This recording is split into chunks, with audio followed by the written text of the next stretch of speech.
நிக்காட்ஸில் நான் படம் பண்ணலான்னு சொல்லி அந்த படத்துக்கு தேடுற அந்த ஆஃபீஸுக்கு நான் போயிருக்கேன்.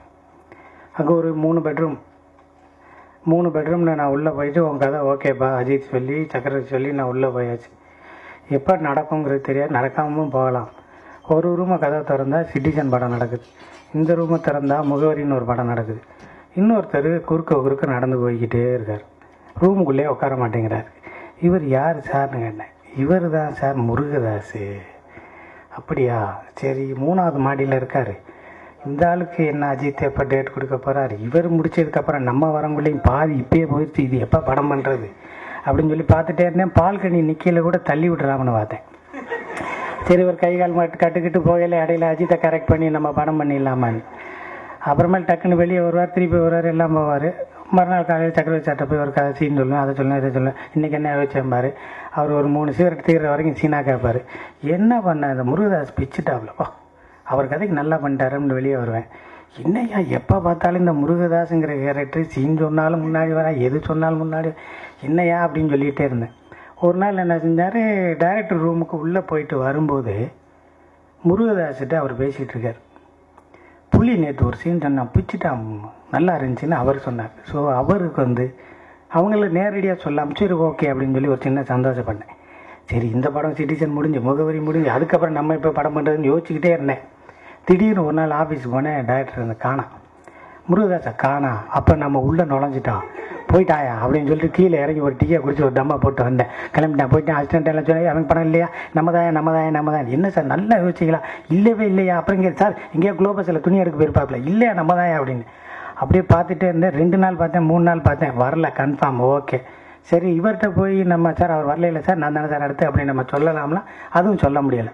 பேசாமல் இருந்தோடனே சரின்னு சொல்லிட்டு இன்னொரு நயகரா லாட்ஜுன்னு ஒன்று லிபர்ட்டி பக்கத்தில் இருக்குது, அங்கே இருந்தோம். அங்கே இருந்தோடனே ப்ரொடியூசர் உள்ளே இருந்தால் நான் வெளியே காரிடரில் அவரை மாதிரி நடந்தோம்னா ஏதாவது சீன் வரும்னு காரிடரில் நடந்துக்கிட்டே இருந்தேன். ஏன்னா முகவரி துறை தொழுதுகிட்டே இருப்பாப்புல, அல்லாட்டே சீன் கேட்பாப்புல. நம்ம நடந்தோம்னா ஏதாவது சீன் வருமானு சொல்லிட்டு நான் யாரும் தவறாக நினச்சிடக்கூடாது, சும்மா காமெடி சொன்னேன். அது சும்மா அப்படி காரிடரில் நடந்துக்கிட்டே இருந்தேன். இந்த டிவி சுட்டியில் யாரோ கொண்டு வந்து இறக்கி விட்டு போனாங்க. என்னடா இந்த ஆள் தான் போயிட்டா இருக்கியா, திருப்பி வர்றேன். ஓ ப்ரொடியூசர்கிட்ட சமாதானம் சேர்ந்துருவாங்களோ, சரி சேர்த்துடக்கூடாது அப்படின்னு சொல்லிட்டு நான் சார் தூங்குறாரு அப்படின்னேன். சார் தூங்குறாரு, என்ன தூங்குறாரு, எனக்கு இப்போ தான் ஃபோன் பண்ணார், அதுக்குள்ளே எப்படி தூங்குவார். ஓ இவங்க பேசிக்கிட்டே இருக்காங்களோ, அப்போ இந்த காசு கொடுத்து ஏதோ டிஸ்கஷன் அனுப்பிச்சிருப்பாங்களோ, என்னடா சொல்ல மாட்டாங்களேடா அப்படின்னு சொல்லி நான் ரொம்ப டென்ஷனாக இருந்தேன். இருங்க நாங்கள் வெளியே போயிட்டு வரேன்னு வெளியே போயிட்டு வந்தார். வெளியே போனோடனே என்னடா திருப்பி வந்தோடனே யார் தேடி வந்தாங்களான்னு ப்ரொடியூசரை கேட்டார். ஆமாம் சார் அந்த அவர் தான் அவர் அந்த ஆள் வந்திருக்காப்புல, அந்த பையன் வந்திருக்காப்புல, அந்த பையன் சார் அந்த பையன் வந்திருக்காப்புல. முருகதாஸா வச்சல நீங்கள் கொஞ்சம் வெளியேறு. என்னது வெளியேறா, ஐயோ அடாடா அப்படின்னு சொன்னேன். அதுக்கப்புறம் சரி இம்ப்ரெஸ் பண்ணுறதுக்கு நான் சிட்டிசன் படத்தில் நான் அசோசியேட்டாக வேலை பார்த்தேன். சரின்னு சொல்லி அங்கே இந்த பாலமரம் சார் அது இதுன்னு எல்லாம் போயிட்டு இதுக்கு மேலே நம்மளுக்கு டேட் கிடைக்காத, இந்த ஆள் உள்ளே போயிட்டா சரி சமாதானம் ஆயிடுவாங்கன்னு அப்படி வெயிட் பண்ணேன். சரி லேசாக கதவு திறந்துருந்துச்சு, அப்படி உள்ளே போனேன். இவர் ஏதோ சொல்லிகிட்டு இருந்தார், அவர் ஏதோ கேட்டுருந்தார். அப்போ சக்கரவர்த்தி சார் சொன்னார், போய் டீ சொல்லுப்பா போப்பா அப்படின்னாரு.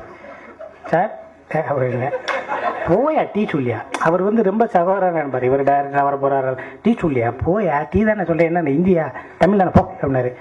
ஐயோ அது இங்கிலீஷ் தான், சரி சார் அப்படின்னு சொல்லிட்டு வெளியே வந்தேன்.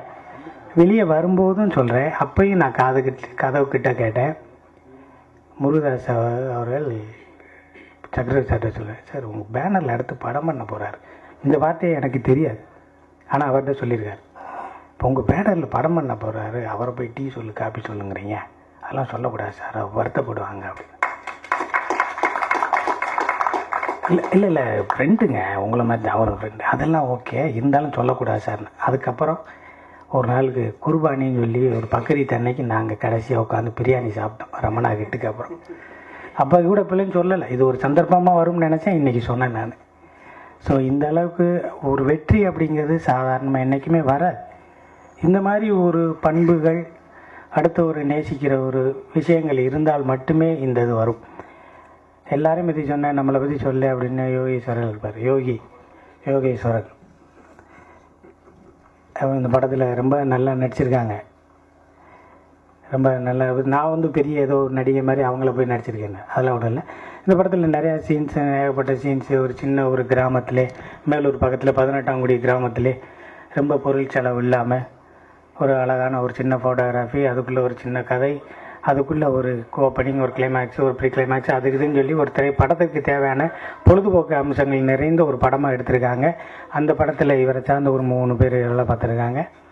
அவங்களும் நண்பன் நல்லா நடிச்சிருக்காங்க. இசை மதுரையிலேருந்து மற்றும் ஒரு இரட்டையர்கள் நல்லா பண்ணியிருக்காங்க. சரி, சாய் சுரேஷுக்கு நிறையா சொன்னேனே, இம்சை பண்ணியிருக்காங்கன்னு. அவர் நான் படம் அசிஸ்டன்ட் டைரக்டர் வேலை பார்த்தது அருணாச்சலம் படத்தில் தான். அவர் ஒரு நாள் கொஞ்சம் உட்காருப்பா அப்படின்னு சொல்லிட்டு அவர் ரூமை விட்டு வெளியே போயிட்டார். எனக்கு ரொம்ப குளிர்துன்னு அங்கேருந்து ஒரு ஒயிட் ஷால்வை எடுத்து பற்றி படுத்துட்டேன். கீழே இது ஜெமினி லேப்லேருந்து என்னை தூக்கிட்டு போயிட்டாங்க. ஏன்னா அது நெகட்டிவை கட் பண்ணி போடுற கேபின் பாக்ஸு. அதில் என்ன சார் இவன் படுத்து தூங்குறேன், இவன் சார் டயர்டாக வர போகிறேன் அப்படின்ட்டாங்க. ஏயா நீ படுக்கிறதுக்கு ஒன்றுமே ரொம்ப குளிருது சார். குளிருதுன்னா கொஞ்சம் தொட்டிக்குள்ள படுத்துக்கையா, ஏன் அப்படி உயிர். அப்போல்லாம் எது பேசினாலும் விளக்கக்கூடிய காலகட்டத்தில் நெகட்டிவ் பேக் எடுத்து நான் படுத்திருக்கையில் அப்பயே சொன்னேன், தம்பி ஒரு சால்வை வாங்கிட்டு வர சொல்லிக்க, ஓரமாக உக்காரு, பொத்தி கீத்தி படுத்தி என் பழப்ப காலி பண்ணி விட்டுறாருன்னாரு. ஸோ அந்தளவுக்கு. அதுக்கப்புறம் அவர் நிறையா டேரக்டர் இல்லாதப்பயே நான் சுந்தர் சார்ட்ட ஒர்க் பண்ணும்போது நிறையா ஆவிடும் சரி, சீன் பேக்லையும் சரி எனக்கு உட்கார வச்சு நிறையா சொல்லி கொடுத்துருக்காரு. இந்த முயற்சி, இந்த படம் எஸ்எம்எஸ் டாக்கீஸ் ஒரு பெரிய வெற்றியை கொடுத்து, இந்த வெற்றி இவங்க நிறையா படம் எடுக்கணும், அந்த படத்துலலாம் நம்மளுக்கு லேசாக வாய்ப்பு கொடுக்கணும், அதுபோல் வாடகை கிடையாது கட்டிக்கலாம்ல, அது மூலமாக எல்லாம் இருக்கணும் அப்படின்னு சொல்லி தம்பி யோகேஸ்வரனுடைய முயற்சி, சிறிய தயாரிப்பாளர் ராஜேஸ்வருடைய முயற்சி, இவர்களுக்கெல்லாம் ரொம்ப சப்போர்ட்டாக இருக்குது கவிஞர் சிநேகனுடைய முயற்சி, தம்பி பிருத்திவிக்கு ஆதரவாக இருக்கக்கூடிய தம்பி சகோதரன் சாந்தனுவாக இருக்கட்டும், ஜெயம் ரவியாக இருக்கட்டும். என்னன்னு தெரியல, ஜெயம் ரவிக்கு அவரோட தில்லாலங்கடிக்கு ஃபஸ்ட் ஹாஃப் வரைக்கும் தான் எழுத முடிஞ்சு, அதுக்கப்புறம் நான் எழுதவே முடியல. அவரோட போய் நான் ஃபஸ்ட் ஹாஃப் வரைக்குமே வெளியே ஓடி போயிடுறேன். அது அவருக்கு தெரியல, ஏதாவது ஒரு படத்தில் சேருவோம்னு நினைக்கிறேன். இவங்களோட முயற்சியில் எல்லாம் கடவுளால் மேலும் சிறக்க வேண்டும், இவர்கள் வெற்றி பெற வேண்டும். இன்னொன்று, இப்போ நீங்கள் பெறாத பிள்ளைகள் தான் உங்கள் மேல் அதிகமான பாசம் வைத்திருக்கிறோம். எங்களுக்காக நீங்கள் இருந்தீர்கள். நீங்கள் உடைத்து எரிந்த கோட்டையில்தான் நாங்கள் விவசாயமே பண்ண முடிகிறது.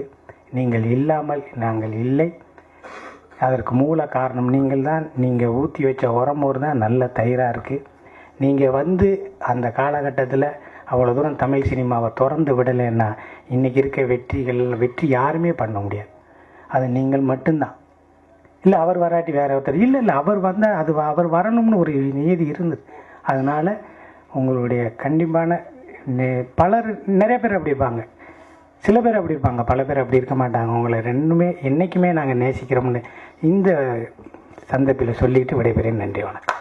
எங்கள் அப்பாவோட குருநாதர் பாரதிராஜா சாருக்கு வணக்கம், முருகதாஸ் சாருக்கு வணக்கம், ரவி, பிருத்வி, திரு சிங்கம்புலி அவர்கள், திரு ஸ்னேகன் அவர்கள், பாண்டியராஜன் அவர்கள், ப்ரொடியூசர் ராஜேஷ் அவர்கள் மற்றும் இங்கே வந்திருக்கும் எல்லாருக்குமே, பத்திரிகை நண்பர்கள் எல்லாருக்குமே வணக்கம்.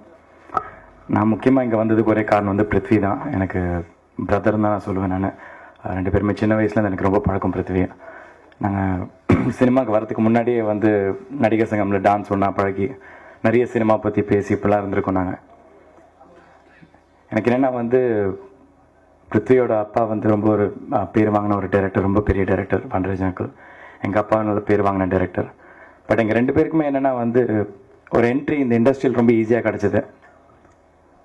பட் அது எங்களுக்கு நல்லதா கெட்டதா என்னன்னு தெரியல. நாங்கள் என்ன பண்ணாலும் ஏதாவது ஒரு விஷயத்தில் உங்கள் அப்பா மாதிரி பண்ணுறேப்பா இந்த இடத்துல அப்படின்னு சொல்லிடுறாங்க. அது நல்லதா கெட்டதான்னு எனக்கே தெரியல. பட் எனக்கு என்னென்னா பிருத்வி மேலே என்ன நம்பிக்கைன்னா, அங்கிள் சொன்னார் முதல்ல ரொம்ப சைஸாக இருந்தான், அதுக்கப்புறம் இன்னைக்கு சினிமாவில் நடிக்கணுங்கிறது எவ்வளோ குறைச்சிருக்கான்னு. அந்த கான்ஃபிடன்ஸ் பிருத்வி கிட்ட, அந்த டெடிகேஷன் எனக்கு ரொம்ப ரொம்ப பிடிக்கும். நானே பார்த்து ரொம்ப ஷாக் ஆயிருக்கேன். இப்போ முருகதாஸ் சார் கூட சொன்னார் வந்தோடனே கொஞ்சம் ஸ்லிம் ஆகிட்டேன் நான் அப்படின்னு. எனக்கு ஆரம்பத்தில் நான் ஸ்லிம் ஆகிறதுக்கு முன்னாடி பிருத்வி நல்லா ஸ்லிம் ஆகிட்டான். ஸோ அவனை பார்த்துலாம் நான் நிறைய விஷயம் நம்ம பார்க்குற ஒவ்வொருத்தரும் நம்மளுக்கு ஒரு ஆசான்னு அப்புறம் சொல்லுவார். ஸோ அந்த மாதிரி பிருத்வி கிட்ட நான் ஃபர்ஸ்ட் நான் என்ன பார்த்துறேன்னா அந்த டெடிகேஷன். ஏன்னா உண்மையிலேயே அவ்வளோ சைஸாக இருந்து ஒரு படம் நடிக்கணும்னு அந்த ஒரு சான்ஸ் கிடைக்குது அப்படின் போது உடனே அதுக்காக என்னென்ன வேலைகள் பண்ணணும்னு அவன் ரொம்ப ஒர்க் அவுட் பண்ணி ஸ்லிமான. ஸோ அந்த டெடிகேஷன் அவங்ககிட்ட எனக்கு ரொம்ப பிடிச்சிருந்தது. ஸோ முன்னாடி சொன்ன மாதிரி எங்கள் அப்பா அவங்க அப்பா இப்படி இருக்கிறதுனால எங்களுக்கு நல்லதா கெட்டதா தெரியலன்னு சொன்னேன். பட் என்னதான் அப்படி இருந்தாலும் அதை மீறி கண்டிப்பாக பேர் வாங்கக்கூடிய ஒரு சக்தி ஒரு பலம் கண்டிப்பாக பிருத்வி கிட்ட இருக்குன்னு நான் நம்புகிறேன். ஸோ இந்த விழாக்கு என்னை கூப்பிட்டதுக்கு ரொம்ப ரொம்ப நன்றி. இந்த படம் மிகப்பெரிய வெற்றி அடைய பிருத்விக்கும் இந்த படத்தோட என்டையர் டீமுக்குமே என்னோட சார்பாகவும் என்னோட என்டையர் ஃபேமிலி சார்பாகவும் என்னோட வாழ்த்துக்கள் தெரிவிச்சுக்கிறேன். தேங்க்யூ. மேடையில் அமர்ந்திருக்கும் பெரியவர்களுக்கும் இந்த விழாவுக்கு வந்திருக்கும் பத்திரிகை தொலைக்காட்சி நண்பர்கள் அனைவருக்கும் வணக்கம். பயமாக இருக்குது பேசுகிறதுக்கு, பெரியவங்க எல்லாம் இருக்காங்க. நிறையா பேசுறதுக்கும் பயமாக இருக்குது, கம்மியாக பேசுறதுக்கும் பயமாக இருக்குது. நிறையா பேசினா அதிகம் பிரசிங்கன்னு நினச்சிப்பாங்க, ஒன்று கம்மியாக பேசினா அவள் தான் போல இருக்குது அவனுக்கு அப்படின்னு நினச்சிப்பாங்களும் பயமாக இருக்குது. அதனால் இந்த விஷயத்த முன்னாடி சொல்லிட்டேன். ஸோ நான் என்ன பேசினாலும் ரொம்ப ஜட்ஜ் பண்ணாதீங்க என்ன. ரொம்ப சந்தோஷமான ஒரு விழா. ஏன்னா பாண்டியராஜன் சார் சொன்னார், இந்த மாதிரி நான் என்ன பாராட்டினாலும் பிருத்திவி என்ன பாராட்டினாலும் அது சாந்தனுக்கும் போகும் அப்படின்னு. அது எனக்கும் போகும் சார். உங்களுடைய பாராட்டு என்றைக்குமே உங்களை ஒரு அண்ணனாக தான் பார்த்துருக்கேன். வயசு ஏற்றலை பார்த்தீங்களா, ஒரு அண்ணானே சொல்லிக்கிறேன். உண்மையாகவே ரொம்ப ஒரு நல்ல ஒரு நபர் அவர், அது சொல்லி ஆகணும். ஒரு வாட்டி ஒரு கலை நிகழ்ச்சிக்காக ட்ரெயினில் ட்ராவல் பண்ணிகிட்டு இருந்தோம், நானும் பாண்டியராஜன் சாரும். அப்போ எனக்கு பயங்கரமான ஒரு தூக்கம் வந்துடுச்சு, ரொம்ப பயங்கரமாக தூக்கம் வந்துச்சு. தூங்கலான்னு போனேன், அப்போ கரெக்டாக என்னை பிடிச்சி ஏதோ பேச ஆரம்பித்தார். ஐயையோ போச்சு மாட்டிக்கிட்டேன் நான் அப்படின்னு நினச்சேன். பாண்டியராஜன் சார் பேசும்போது சரி நீங்கள் இப்போ தூங்க விட மாட்டார் போல இருக்கு. அப்போ தான் முதல் தடவை பேசுகிறேன் அவர்கிட்ட. இவர் என்ன கதை சொல்லுவார் அப்படின்னு யோசிச்சுட்டே இருந்தேன். அவர் சொன்ன விஷயங்கள், அவர் லைஃப்பில் நடந்த விஷயங்கள் கேட்கும் போது தூக்கத்துக்கு மேலே கண்ணு கலங்கி எனக்கு ஒரு மாதிரி ஆயிடுச்சு. அவர் வந்த பாதையும் அவர் சொன்ன அட்வைஸும் அன்றைக்கி ரொம்ப ஒரு மனசுக்கு நெகிழ்ச்சியான ஒரு விஷயம் நடந்தது அவர் கூட. அது இன்றைக்கி வரைக்கும் ஞாபகம் இருக்குது சார். ஆனால் நீங்கள் ஒரு புக்கு கொடுத்தீங்க, அதை படின்னு, அது இன்றைக்கி வரைக்கும் நான் படிக்கலை, மன்னிச்சுக்கோங்க. அப்புறம் ஃபோன் பண்ணி கூட கேட்டார் அடுத்த நாள், படிச்சியா ரவி அப்படின்னு கேட்டார். நான் சொன்னேன் சிவிக்கும் அந்த புக்கு கொடுத்தாரு. சார் சிவி படிக்கல சார், நான் படிச்சுட்டேன் சார், ஆனால் சிவி படிக்கல, நீங்கள் அவனுக்கு ஃபோன் பண்ணுங்க அப்படின்னு சொல்லியிருந்தேன். ஸோ இந்த மாதிரி நிறையா விஷயங்கள் பிருத்திவி பற்றி நிறைய நல்ல விஷயங்கள் எனக்கு தெரியும், அது மனசில் இருக்குது. அது சொல்லணும்னு அவசியமே இல்லை. இருந்தாலும் ஒரு விஷயம், அவன் ஸ்க்ரீனில் இருக்கிற விஷயங்கள் நிறைய சொல்லி ஆகணும் அவனை பற்றி. அவனுடைய dedication to become a hero பெரிய விஷயம்ப்பா. நீ வெயிட் எப்படி இருந்தால் நான் முன்னாடி உன்னை பார்த்ததில்லை. இவங்கெல்லாம் சொல்லும் போது அது உடம்பை கண்ட்ரோல் பண்ணுறதுங்கிறது மைண்டை கண்ட்ரோல் பண்ணுறதை விட பெரிய விஷயம். உண்மையாகவே மைண்டை கண்ட்ரோல் பண்ணுறது நம்ம கையில் இருக்குது, உடம்பு கண்ட்ரோல் பண்ணுறது நம்ம கையில் கிடையாது. ஸோ அது ரொம்ப கஷ்டமான விஷயம். வெல்டன். அப்புறம் பாண்டியராஜன் சாருக்கும் பிருத்திவிக்கும் கண்ணு ஒரே மாதிரி இருக்குது. ஆனால் ஒரே டிஃப்ரென்ஸ் என்னென்னா பாண்டியராஜன் சாரோட கண்ணில் காமெடி தெரியுது, பிருத்திவி கண்ணில் ரொமான்ஸ் தெரியுது. அது எப்படின்னே தெரில, ஒரே மாதிரி தான் இருக்கு. ஸோ சூப்பர்ப்பா, ரொம்ப அழகாக இருக்கு.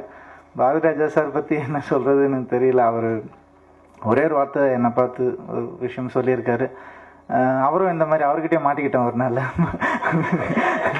இதே கலை நிகழ்ச்சிக்கு போகும்போது தான் அந்த ரவி, அந்த தனுஷ் அவங்களெலாம் கூப்பிடுப்பா அப்படின்னு. அப்போ தான் நாங்கள்லாம் நடிக்க புதுசு. ஐயையோ காலி, என்ன சொல்லுவாரோ தெரியலையே. ஒரு காலேஜுக்கு போய் அந்த யூனிவர்சிட்டியில் கற்றுக்கிற மாதிரி இருந்துச்சு. அந்த அளவுக்கு ஒரு பயம் இருந்துச்சு, அவர் என்ன சொல்லுவாரோன்னு. பார்த்தாரு, இப்படி நானும் தனுஷம் நின்றுட்டு இருந்தோம். இப்படி ரெண்டு பேரையும் பார்த்தாரு, உட்காருங்க அப்படின்னாரு. உட்கார வேறு வச்சிட்டாரு. உட்கார்ந்துட்டோம். அவரும் சொன்னார், என்னை பார்த்து, ஜெயம்மா படம் இல்லை என்னடா அவ்வளோ நல்லா பண்ணியிருக்கீங்க நீ. அப்படியே எனக்கு மாதிரி புல்லரிச்சிருச்சு. இவர் தான் சொல்கிறாரு, ஒரு கார்த்திகை பார்த்த மாதிரியே இருந்துச்சுடா உன்னை பார்த்தா அப்படின்று. அவ்வளோதான், எனக்கு அப்படியே பறக்கிற மாதிரியே இருந்துச்சு. அந்த வார்த்தைகள் இன்னைக்கு வரைக்கும் ஞாபகம் இருக்குது சார், எனக்கு எப்போவுமே ஞாபகம் இருக்கும் சார். மியூசிக் பியூட்டிஃபுல், ரொம்ப நல்லா இருந்துச்சு. நான் அதான் இப்போ பாடி காட்ட முடியாது, பாட்டு 10 தடவை கேட்டதாக வரும். ஆனால் கேட்கும் போது ரொம்ப ஆர்வமாக இருந்துச்சு சார், ரொம்ப நல்லா இருந்துச்சு சார். டிரெக்டருக்கு என்னுடைய விஷஸ், இந்த மாதிரி ஒரு புது டீமை உருவாக்கி பண்ணதுன்றது ஒரு மிக சிறந்த ஒரு விஷயம் சார். அதுக்கு எப்போவுமே வரவேற்பு உண்டு. இந்த வரவேற்பு உங்கள் டீமுக்கு நிச்சயமாக கிடைக்கணும்னு நான் பிரார்த்தனை பண்ணிக்கிறேன். தேங்க்யூ.